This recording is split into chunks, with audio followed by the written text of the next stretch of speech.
All right, so now let's look at resource optimization. So these are the questions that we populated with a couple questions around managing the business day to day. And Jerry, this one, which deals are most at risk of slipping this quarter, is the one you always bring up, and it's so key. But what I love that Ask You came back with is, what are the 3 areas that are causing risk? Right. And so Q is identifying this double-aged pipeline. So that's those stuck opportunities that have been stuck more than twice as twice as long as the IQ model target. It looks at quarterly pushes. How many times have opportunities been pushed out? And it looks at, in this case, the IQ predicted slips. So using our automated predictive models determine that a deal will likely close in a subsequent quarter versus what the rep is telling us. So with all of that analysis, and again, some of this is, you have to have a model underneath an AI agent to be able to even think about these questions. So it's identified 82 deals worth 3.6 million here are currently double-aged, and 57 deals are projected by IQ models to slip into Q3 or later. So if I look at these top 10 opportunities most at risk of slipping, it's giving us these opportunities from the largest amount of risk to the smallest, looking at the top 10 opportunities to focus on.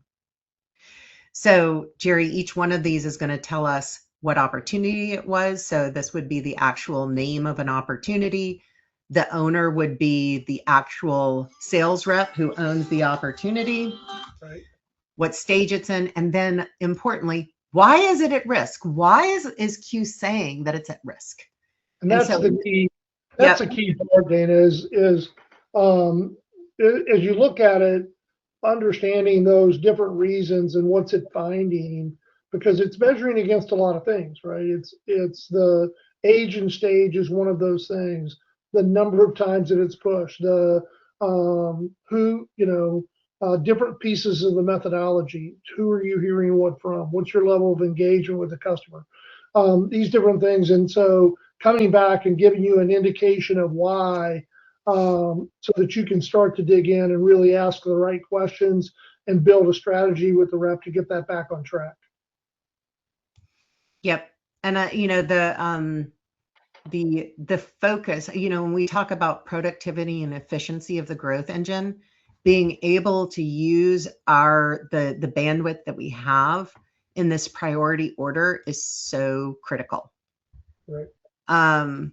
So it's going to, now it's identified these top 10 opportunities and the 2 key things that are causing those to be at risk. Now, this was the second question that you had asked me as we were preparing for this for this session. Okay, well, which marketing campaigns are driving actual revenue and not just leads? Okay, because this came from our sales leader, right? Q analyzes all of the campaigns, all of the responses, opportunities that have been generated on those responses, and how those opportunities have progressed through the pipeline and closed. So win rate, sales velocity, it's looking at all of that simultaneously. And so it's going to look at campaign sourced revenue. So what did marketing source from a response before the opportunity was created? And it also looks at mid-funnel revenue influenced. So how is marketing contributing to sales velocity? Because marketing has a huge impact on sales velocity. So these are the top marketing campaigns driving closed revenue. We're not looking at responses. We're not looking at clicks.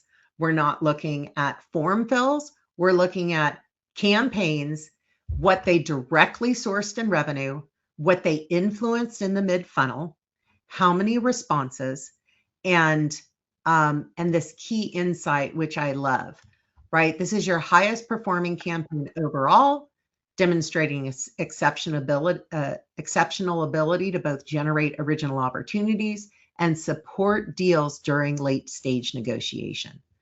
That's huge.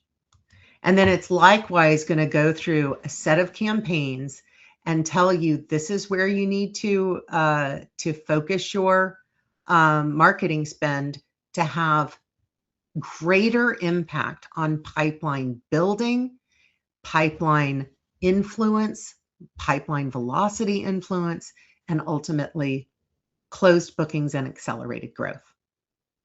So it's going to go through all of your campaigns, and it's going to give you this key takeaway here. Email marketing domination. That's your core email campaigns. It's going to identify which campaigns it's talking about. And it says, these represent your largest portion of directly sourced revenue. You've got high intent webinars. This particular webinar is extremely efficient, generating almost as much sourced revenue as email campaigns with less than half the total responses. So this is so important. Responses are a leading indicator, but they are not. They're only an interesting leading indicator. Right here shows us that it had less than half the total responses, but it generated almost as much revenue. So it tells us, hey, balance sourcing versus influence. Both of these are really impacting our overall bookings. So, Jerry. Not all leads are created equal. Correct. So, yeah, it's, tying those two things together again, just trying to think through if you've got, the time and the access to go figure those things out. There's just, even if you have it, there's no way you could get it back in seconds or minutes like this brings back to you.